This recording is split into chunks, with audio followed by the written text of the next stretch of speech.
Hello नमस्कार, मैं doctor Rajneesh Kumar आप सभी का एक बार फिर से हार्दिक स्वागत करता हूं। अभी तक हमने आदिकाल, भक्तिकाल, रीतिकाल के कवियों के जन्म वर्ष और रचनाओं के क्रम पर विधिवत तरीके से बातचीत कर लिया है और उम्मीद है कि आप सभी को यह वीडियो लेक्चर पसंद भी आ रहे होंगे और आगामी परीक्षा में किस तरह से ऐसे जो प्रश्न आ रहे हैं क्रम के अनुसार जो पूछे जाते हैं उनको तैयार करना है, एक गाइडेंस भी मिल रहा होगा और आप सभी का थोड़ा सा कॉन्फिडेंस भी वापस आ रहा होगा और अच्छे से तैयारी चल रही होगी।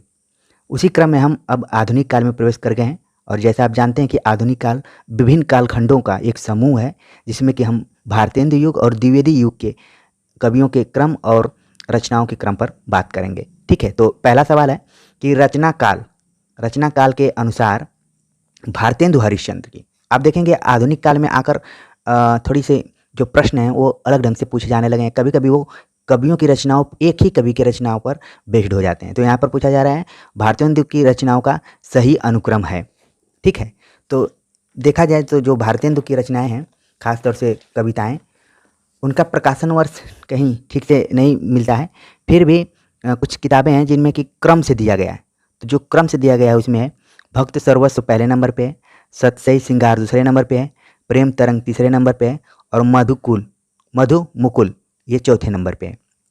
तो इसको पढ़ते समय एक चीज़ तो आपको ध्यान में रखना है कि भारतेंदु की कौन कौन सी रचनाएं हैं। इसमें भक्त सर्वस्व भारतेंदु की रचना है, सतसई श्रृंगार तो कई बार जैसे बिहारी सतसई है तो सवाल पूछ देता है कि निम्न में से कौन सा कवि सतसई पर लिखा हुआ है, तो इसमें भारतेंदु का भी नाम आता है।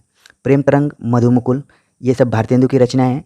तो इनको ध्यान में रखें ताकि अगर इसमें से कोई वन लाइनर सवाल बन जाए कि प्रेम तरंग किसकी रचना है या फिर सतसई श्रृंगार किसकी रचना है तो आप बता सकें। ठीक, तो इसमें जो सही जवाब था हमने समझाने के लिए बी को लिया था, सही जवाब है इसमें सी।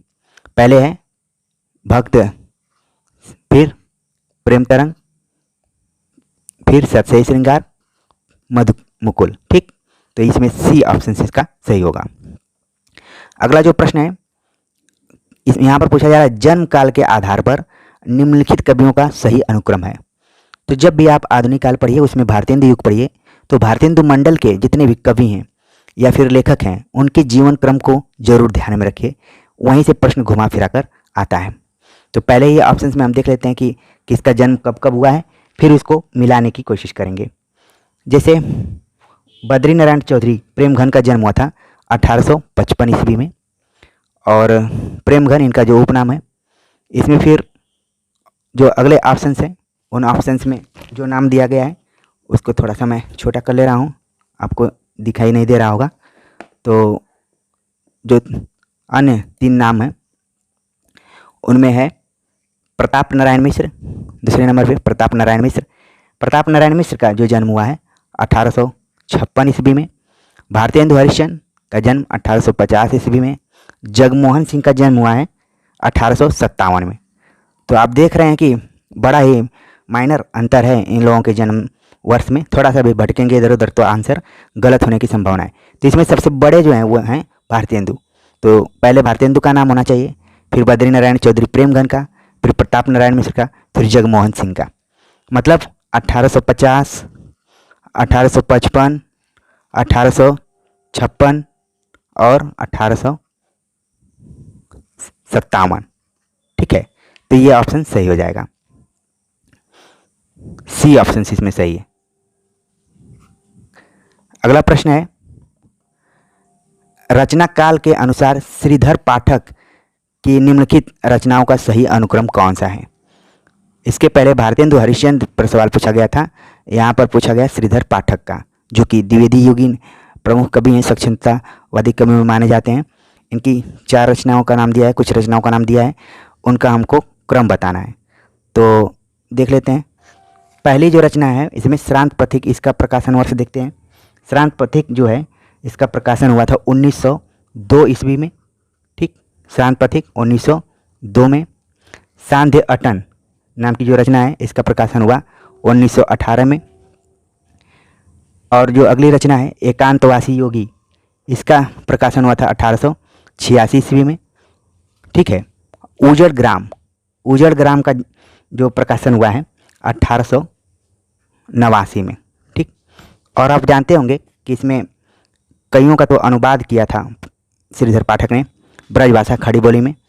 तो इन प्रकाशन वर्षों के आधार पर जो सही क्रम है वो है बी, मतलब 1886, 1889, 1902 और 1918।